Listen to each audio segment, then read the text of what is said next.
morning, good afternoon for those of you in Nigeria. It is good morning here in London.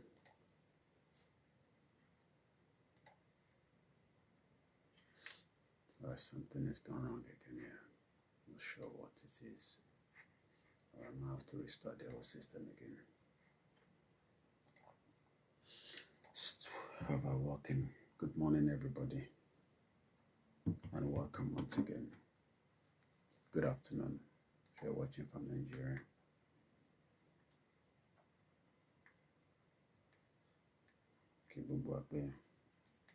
Welcome back again to the transmission.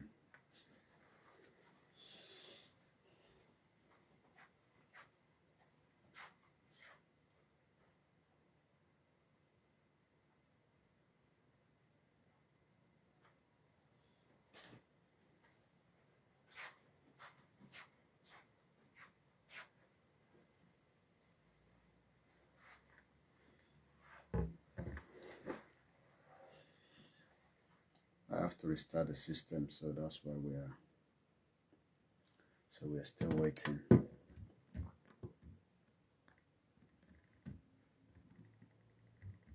So we are back. All right, so let's see what's going on again. Good morning, and welcome to everyone that have joined us so far.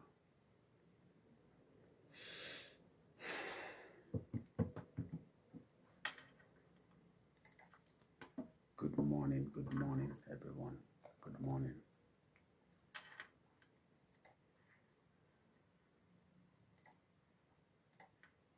Let's see again.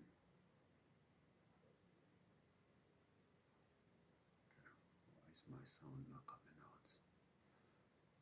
Okay, something is blocking something. Alright, my visual is out, but I can't hear ARCHIE.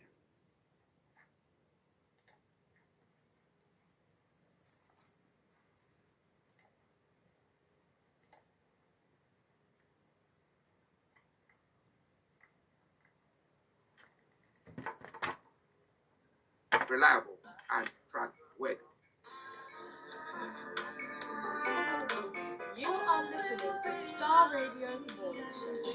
Welcome back to the program. It is STARR Radio UK. It is your favorite African and Caribbean radio station in London. I'm bringing the time now to exactly 8 minutes past the top of the hour. It is my singular honor to welcome my colleague and co-presenter, Mr. Olaimi Koiki, who has joined us this morning. His quest to bring you the one and only updates from Nigeria. I was going to say Niger voices, but let me say, Yomi, good morning to you. Good morning to you back in the studio, Mr. ARCHIE, and a very good morning to all our listeners and viewers from around the world. And welcome once again to the morning show where we discuss the happenings on the other side of the continent in Nigeria. Good morning, Frank. Good morning to all our presenters. And most importantly, good morning, good afternoon to our viewers from around the world and to those that have joined us on the sister broadcast around the globe. Okay. How are you, and how was your way back home yesterday from the studios? Well, it was, like I said yesterday, the overground, after 25 years in the UK, sometimes you could miss that stop, or if you are not making sure that you're boarding on the right train, especially the overground, you could find yourself in a different location. I'm sure I spoke to you, just about almost half an hour, into the show, but making my way back home, it was not too bad. The most important thing, like I said, I got back home. I was still able to, to speak to my viewers that were following us, because, people like us, wants to know what is going on around us, even though they can't know everything. The security of living in UK is one of the top notch, even though we've had glitch of, the 7/7 attack, and there's still imminent attack, here in the UK. So that means security is important. And if you're going home, you're expected to get back home, even in the crisis of what is going on in the Middle East. There's a lot of tension going on, but I can confirm that, coming back home last night after the Niger Voices was a very fantastic, return back home. I love the public transport. It is more a little bit cheaper than driving. Of course, it is. Well, listeners, Mr. Olaibi Koiki for you. And for the sake of those who missed out on the Niger Voices yesterday, but before I go on, you know your way you put it on your hat. This one, I thought this one is Chief. No, what do you call it? Nnamdi Azikiwe. You are looking like him. Well, you might be right. Many people have even said maybe I'm from the southeast. I'm an Igbo man. But one thing is, regardless of who you are, humanity is the most important thing. And not just, Azikiwe. I think, if you look at, the late saga, the late Obafemi Awolowo, let's see if we can get, it dresses like this as well. But, it seems that Tinubu is not, this is the president's hat. That was the president with his logo there. He's currently on he's probably right now in Riyadh, in Saudi Arabia. We're going to be telling you a little bit more. But if you compare these to what these Afenifere is putting on, that is what Awolowo would have put on throughout his lifetime. So that tells you that the Afenifere, the pan-Yoruba social cultural groups that believe that, it is only the restructure of Nigeria that can keep us together. If not, the country is as bleak. And if you then come back a little bit further down, you will then be able to see what late Obafemi Awolowo, the premier of the regional government, the first, individual that decided that, the southwest part of Nigeria then, was moving at a speed of sound. We had the television station that was working, before France. We have, the cocoa house, that was built. It's still standing. And you might not also know that he also funded through the cocoa, revenue, what we can call the Nigeria High Commission today in London.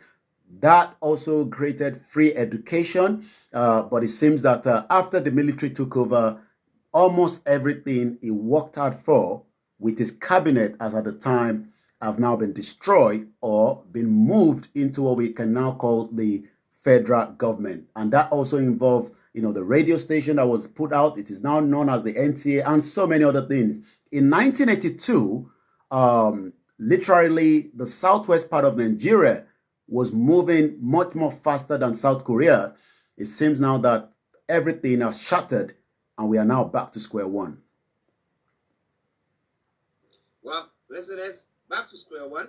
But what can we do? So when the foundation is destroyed, what would the righteous do? The righteous can talk, they can pray, whatever thing that they want to do. Let me say good morning to Pastor Mo. Long time no here. I hope you are doing very, very well as well. Say good morning, wonderful people.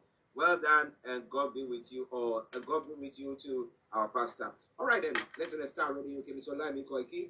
Let's hit the ground running. A quick one from what you discussed yesterday on the Niger Voices. Well, let's just put it down that we discussed almost everything, a country is expected to run on. We talked about the security. The security of Nigeria is the paramount. If you don't have the security, you cannot have, the investors coming in. You cannot have, many Nigerians that would love to come back home. But it seems that, the new, as you can see, that is the new information minister and orientation tends to be telling the international community Nigeria is still open for businesses, and likewise many, diaspora that would love to invest back home. But one thing is, without adequate security, without discussing the issues, surrounding the self-determination, right there you can see, the Prime Minister, government in exile of the Biafra, that is also saying that, we cannot legitimize illegitimacy in the southwest and in the southeast, and that literally means that there's going to be a lot of tension in Imo State again as we go into what we call another election that is coming out. We talked about the currency. We talked about also the Borno State governor telling us about the timeline of a country like Nigeria might be wiped off the map. I don't think we want to see such. Even if it's going to dissolve. But the problem is, the insecurity also means that, I talked about that, while I was anchoring the program yesterday, during the morning show. Many Christians have been killed in Nigeria. And the question is, what more can be done to rectify all these damages? This was what was discussed throughout the 2.5 hours program that we held on the Niger Voices last night in the studio. Well, listeners, Mr. Olaimiko Ike are bringing you everything you need to know. And that was some sneak view of what happened on the Niger Voices yesterday. But now let's come to substantive issue this morning. The NLC, stroke TUC, protesters have blocked both the entry and exit way of the Nnamdi Azikiwe International Airport. What is their call? What are they looking for? And have there been any response from government at all? Well, it seems that the president will be briefed on a daily basis in terms of the security of the country while he's currently in Saudi Arabia. You're quite right. Abuja airport is now completely blocked. As the military has also not allowed the NLC and the TUC members to get closer to the airport. So what they've done is they've driven very close down there. There's so many vehicles, and that means that as we speak right now, there's a total shutdown at the airport. It's going to be a big impact of travelers that are traveling out of Nigeria. Remember that is the capital city, and that also indicates that many individuals that have flights, whether the local flight or the international flight, would then have to walk into the airport with their luggages. I mean, it is not new in Nigeria. You get stuck in the traffic heading to the airport. Rather than going into the Uber or your vehicle that is driving you, you probably get into Okada, motorcycle that can take you down there, or you might just have a molanke that can push you there as long as you can get to the airport in time.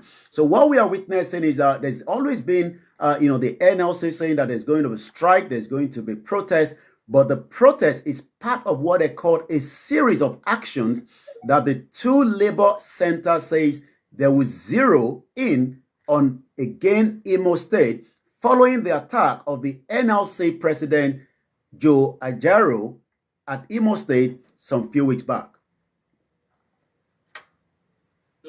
Interesting one there.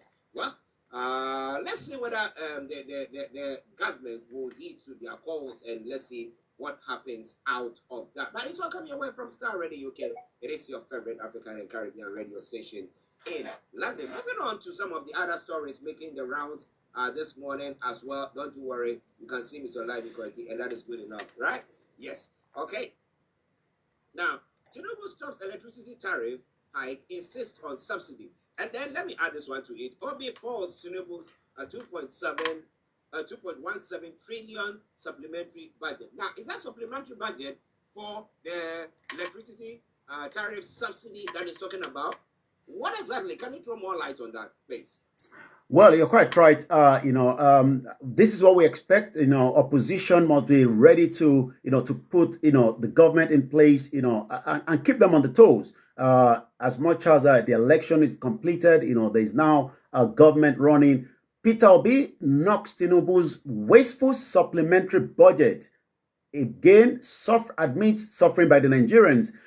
This is coming as Peter Obi of the Labour Party has described the passing of the 2023 supplementary budget into law by President Bola Tinubu has been wasteful, berating the government for being insensitive, uncaring about the suffering of Nigerians while squandering resources on a mysterious presidential yacht and the fleet of what we called the SUV that we're expecting them to be buying anytime soon.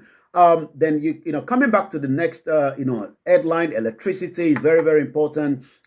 President Bola Tinubu stops electricity tariff hike, insists on subsidy. Yesterday, I was looking at the government says they've saved about almost 1.4 trillion naira. That's a huge amount of money since the subsidy has been removed, by President Bola Tinubu, since he came back as the president on the May 29. Recently, President Tinubu stopped the implementation of a hike in electricity tariff, but insisted that subsidy be paid on what we call power-consumed nation. This is coming from the Minister of Power, Adebayo Adelabu, that almost died again for the negligence of a country that is so corrupt, a country that doesn't have, what we call maintenances. Adelabu was traveling to Ibadan last week on a private jet that should not be a commercial flight, eventually skidded, but it was saved just, by the creator or whatever he believes in. But the minister said yesterday that the federal government of Bola Tinubu would investigate the legality of the 5-year license expansion given to privatize power distribution, and also the general company stressing that the operating licenses of the firms would have to expire at the end of last month. The minister that spoke at the press briefing in Abuja further stated that it will sack any non-performing chief executive in the agency under the power ministry. Let me give you a background to that. What we've seen is that during the Jonathan period, many licenses were sold in the power sector, but unfortunately, most of those that bought it do not have the capacity, to maintain the capacity to also look after that sector. It seems that this president wants to review that. Not sure why, the former president under, President Muhammadu Buhari refused to do the same thing, but it seems that this government is trying to vet back maybe some of the licenses that were issued during the period of Jonathan and likewise during the period of the other president, Muhammadu Buhari and Yemi Osinbajo.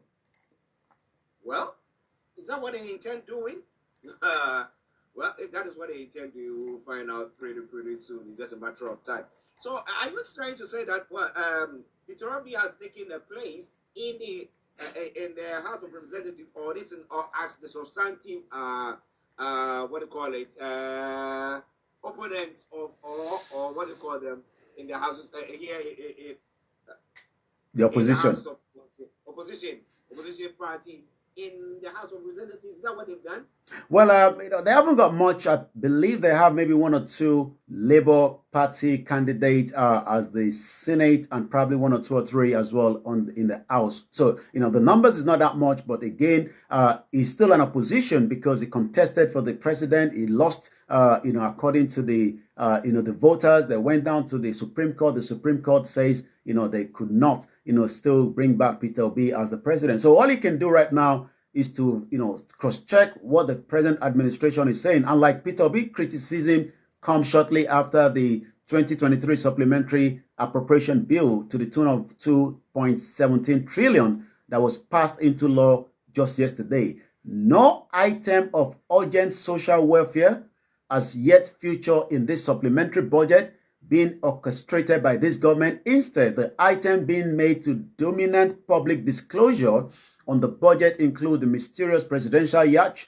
presidential jet, the furnishing of already lavishly furnished presidential quarters, and the office fleet of luxury SUV. And this is coming from Peter Obi. He was actually speaking. He said this portray President Bola Tinubu's government that it is totally uncaring, insensitive to the suffering of the majority, and the indifferent to the mood of the nation. And I can tell you the mood of the nation, many Nigerians are not smiling as we speak this morning. Well, listeners, it is STARR Radio UK. Mr. Live in our North London studios. I'm Archie here in the South studios, and we are bringing you updates from Nigeria. So wherever you are, don't type that down. We're going to move on quickly. Yes, when it comes to the president, whether Nigerians like it or not, has left the country en route to Saudi Arabia for the Riyadh summit that is going to be taking Saudi Africa summit in Riyadh. Now, the question is, what more is Nigeria looking for to get from Saudi Arabia? Is it oil? We have crude oil. They have as much as, let's say, if Nigeria has not got as much as they have, but they have done something out of what they have. Now, what is Nigeria or the president going to learn or going to get from them? Yomi? Well, there's a lot, to learn from, Saudi Arabia, and there's also so much that can be fruitful between the two, country when it comes to maintaining a fruitful bilateral, coordination. And I'm just going back to one of the Arab news. This was just some few months back, and it says here, Nigeria, Saudi Arabia have maintained a fruitful bilateral coordination envoy. According to Ambassador Yahya Lawal, our bilateral cooperation, which was initially Hajj-centric, many Nigerians traveled to this destination, to perform Umrah, to perform Hajj, but also the government has other engagement and bilateral trade, between the two countries. So what we are witnessing is that we now have again President Bola Tinubu, it's not the first time he will be traveling there. He's a Muslim. He's been there a few times. He was there just before the election, for the lesser Hajj, as it is known. But this time around, he's now going to Saudi Arabia as the man in charge of the Federal Republic of Nigeria. So he'll be getting a special, red carpet as he arrived in Saudi Arabia, as against going there as just a citizen prior before the election and being the president as well. So what we are going to see between the two countries is just the bilateral relationship. Speaking during the Independence Day of Nigeria in Riyadh, the envoy, as at the time, says, we join the Saudi brothers and sisters in commemorating their own 93rd National Day, wishing them further progress. But this time around, Nigeria also got the independence on the 1st of October 1960, and Nigeria established a formal diplomatic relationship with Saudi Arabia just a year after the independence. So you can tell that we have had this relationship with Saudi ever since a year after the Nigerian independence in 1960. And that is about 6 decades. Wow. But see what they've done with their resources and what have we done with ours. Someone said that we have the West manipulating, or our colonial masters manipulating us. But what have we done ourselves? That is the question. Why don't you put your comments on whatever we are discussing this morning? It is STARR Radio UK. It is your favorite African and Caribbean radio station in London. Now, before I leave, allow me to bring you all the rest of the stories. Now, last time we did talk about mental health care, and we've been celebrating World Mental Health Day and stuff like that. But this is a case where we're talking about here, I think it's here in the UK, where the British UK police are probing a suicide of a British-born Nigerian. Do you have any information to that? Who is that person, if any, if you have got any insights to that as well? Yes, suicide is, we talked about it a lot on the STARR Radio UK, and, if you're feeling suicidal, it is important that you speak to someone. It is not the option to take, because it is also going to be a very, very bad stigma, not even within the community, also within, the society at large as well. I'll be giving you a little bit background. Last year, not last year, I think, beginning of this year, we lost one Nigerian, a Yoruba man in Liverpool. He's a DJ, told the wife to get something in the store. By the time the wife came back, he was already gone. He actually committed suicide. And the reason he gave us at the time from, information was that, the community were not giving him enough, either jobs, within the community in Liverpool. But the one we are talking about this morning is that the British police has now said it is reviewing the case involving the late Alani Ogundipe, who committed suicide after being allegedly blackmailed by her boyfriend, Ryan Legit. According to the Detective Inspector Johnny Dyer of the Great Manchester Police, made the disclosure just on Friday in response to an inquiry on the status of the investigation. Dyer, who is currently handling the case, said the police were in correspondence with the family. He also said that I can confirm receipt of your email. I have been asked to review this investigation. I am in correspondence with Oladapo Ogundipe. According to the review that is still ongoing, when completed, Oladapo Ogundipe and his family would also be updated. I'm trying to get the image, up in just about a few minutes so we can have a background to this individual, and we can only pray, for the family. Is when you commit suicide, it could be devastating.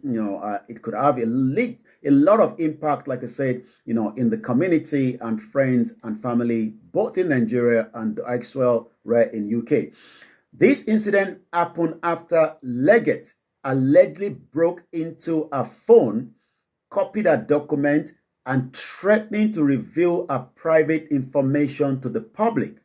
Alani's father, Oladapo Ogundipe, who raised the alarm over the circumstances that led to her daughter's death, said Leggett went further to make financial demands from her. He said, Ryan met my daughter in June 2022.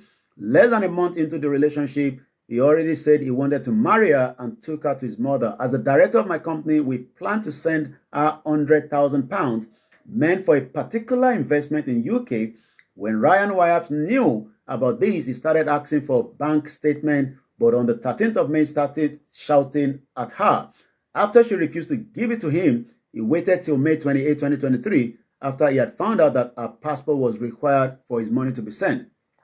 That was how he broke into the phone on the May 28th around 10 a.m. while she was asleep and started to use information he copied to blackmail her. He also made her apologize to him, now used the apology to get her to agree in writing what she was going to pay him in coerced to debt she owed. So you can see that it seems that this is a case of what we can call, relationship, money, and that has also meant that Oladapo said he didn't know what transpired until after her daughter had died. He also disclosed that it was after the incident that Legend shared a series of information that revealed how he broke into the phone. But like I said, the wife who witnessed the conversation had not been invited, neither was Legend arrested, adding that the police only based their finding on the statement. So we will continue to monitor that. All this happened in Manchester, but like I said, there's so much happening within our community. I'm aware of that particular DJ, and we can continue to pray for the family and the children he left behind. And each time, such, news pops up, some might think that people are not committing such, very serious situation in UK. They do, but like I always say, there's depression everywhere in the world. But if you're feeling depressed, you got to speak to someone as quickly as possible. That's right. That's right. If you are feeling depressed, please speak to someone. Speak to someone. I mean, it might just be something little. At times you can call it a bluff, let him do whatever, and then we can get on. But if it's not, then what? So, listeners, it is STARR Radio UK. It is your favorite African and Caribbean radio station in London. 11:33 the time. We'll go back to Yomi for the rest of the stories making the rounds and anything on the social media platform. Over to you, Yomi. Yeah, we're going to make it swiftly because I'm aware that, at 12 o'clock, we're going to be bringing the program down to an end. 51 billion debt. The federal government rules dwelling revenue reps condemn needless loans and contract. And again, corpse of adopted river teenager found in a shallow grave as well. OAU workers lament 10-month unpaid salary. Again, I'm not too sure how, when salaries are not paid, how you expect citizens to operate, is a disaster, because if you're not paying them the salary, the question then is, how do you expect them to get to work? How do you expect them to survive? And this is why, this new administration must do whatever needs to be done, to revive, if possible, protect workers as well. Some medical workers at Obafemi Awolowo University Teaching Hospital, Ile-Ife, Osun State, have tackled the management for allegedly subjecting them to penury over 10 months of unpaid salary. The employees who spoke during the interviews yesterday stressed that they have resorted to begging to feed their families due to the hardship the non-payment of salaries has also subjected them to. What a very sad situation there. It seems that the federal government is making so much revenue collection at the custom. In the last 4 months, 334 billion have now been collected as revenue. The question is, maybe some of this revenue were not probably paid, from whoever was running the affairs. But the new Controller General of Nigerian Customs Service, Adewale Adeni, says the service recorded a surge in monthly revenue collection from 202 billion naira to 333.9 billion in the last 4 months. So it seems that that sector, which is a very huge sector, as you can tell, when it comes to custom, many Nigerians around the world ship stuff to the country. But the only problem is sometimes, just as the airport, some of those things inside have also been tampered with. The Senate to investigate loop-side recruitment by the Civil Service Commission. It is party government, as we say in Nigeria, but it seems that the Senate has now directed its Committee on Establishment and Public Service Matter to investigate alleged loop-side recruitment and deployment by the Federal Civil Service Commission, FCSC. This followed the adoption of a motion on urgent need to ensure federal characters principle in the FCSC, sponsored by Senator Titus Zama of APC Benue State at the preliminary. Presenting the motion, Mr. Zama said the FCSC was established to recruit and deploy officers with relinquished qualification into the federal services. I can assure you that many Nigerians do pay to get into a particular services or sector in Nigeria, and this is still going on as we speak. Let's take you down straight to Benue State before we move straight to the social media. Benue Teaching Hospital new MRI dialysis machines are not working. The MRI machine alone, if functioning, can solve close to 70% of radiological dialysis. What is shocking is that the machine was only commissioned in March this year. Only Lord knows how much money was pumped into that machine. You can tell that, the country is as useless as some of us say that. It doesn't seem that, the management of this hospital needs to be checked. Maybe they've even swapped, that machine with their own private hospital. According to Stephen Idwan, the Chief Medical Director of the Benue State Teaching Hospital, says the magnetic resonance imagery MRI and 2 dialysis machines acquired by the hospital are not working. He disclosed this yesterday when members of the Benue State House Assembly Standing Committee on Health visited the hospital for oversight functioning. He said the MRI machine was only launched in March. It's not working together with the 2 dialysis machines that acquired for isolation unit. The MRI machine produced detailed images of almost every internal structure in the human body, including the organ, bones, muscular, and blood vessel. Mr. Adwin, however, added that since the contractor installed the MRI machine, test run was conducted. It was not used on any patient. I don't know what more to say on that. We're going to move straight, because of the time, straight to what is happening on the social media this morning. This is still the finest African and Caribbean radio station in London. And remember to follow us on Monday to Sunday with all the programs, and make sure you follow us on the X space as well. It seems that the protest in Abuja is currently trending on the social media this morning. NLCTOC is trending. Abuja Airport is trending.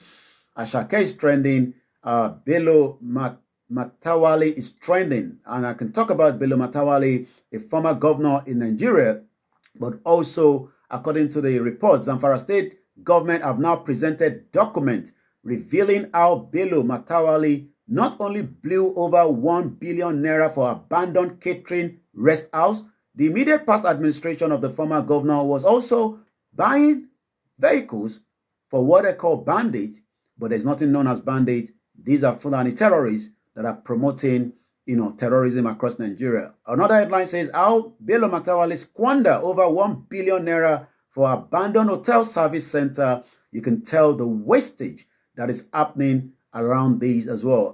The particular interview that was granted that revealed this governor that was paying, the former governor is currently under this new administration as a minister, was coming from the new commissioner of the state, says the former governor of Zamfara State really finished Zamfara totally. Before leaving office, he should be arrested. The question is, would Bola Tinubu have what it takes to arrest a sitting minister under his nose?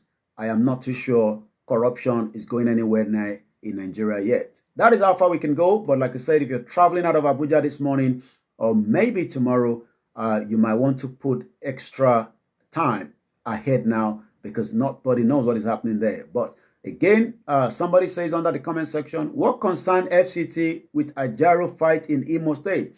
The soldiers and the police are not policemen are there, not workers too. Some of the comments, somebody clearly stated that it will continue from where Buhari stopped, and people are surprised. They play. We are all in this mess. I like the bit where they said he would continue where Buhari left, and the people are surprised. But what do you think about everything that we discussed this morning? I hope that those of you on the other platform as well, and as many of you listening to us or viewing us, you've enjoyed the program so far. Yami, let me say thank you very much for that wonderful update as well. Have a very good morning. We'll be back again tomorrow. Bye for now. Bye-bye. Okay, that has been Mr. Olayomi Koike for you on the STARR Radio UK Thursday edition morning show, where he brought you updates from Nigeria. We're going to take a quick break. We come back and we will bring you all the other stories making the... Thank you so much. I got to go now. I'm going to get breakfast and then I'll come back and we start our educational program again. Thank you so much, everyone. Have a very good morning. My name is Olami Koiki. Bye for now.